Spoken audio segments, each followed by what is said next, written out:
په داسې حال کې چې د سودان د پلازمینې خرطوم په ګډون د دغه هیواد په لاروبر کې د پوځ او نیمه پوځي ځواکونو ترمنځ خونړۍ نښتې یو ځل بیا پیل شوي. وروستي راپورونه وایي چې د امریکا او سعودي په هڅو د رامنځته شوي اوربند تر ماتېدو وروسته د ښکېلو غاړو په جګړه کې قابو 300 کسان وژل شوي او سلګونه نور ټپیان دي.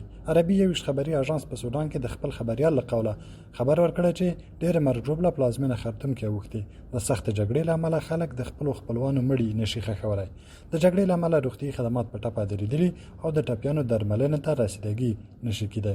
دا په داسې حال کې ده چې په سودان کې د تېرې اپریل میاشتې 15 نیټه د پوځ او نیمه پوځي ځواک ترمنځ د واک پر سر جګړې پیل شوې چې په پایله کې تر اوسه 1200 کسان چې ډېری ملکیان دي وژل شوي او سلګونه نور ټپیان دي. د یادونه ده چې د امریکا او سعودي په ګډون د ګڼو هیوادونو په منځګړیتوب څو ځله د ښکېلو غاړو ترمنځ اوربند رامنځته شو، خو ډېر ژر بیرته ماته او جګړه لا پسې خونړۍ شوه. قدرت الله هاشمي، ځلا نیوز.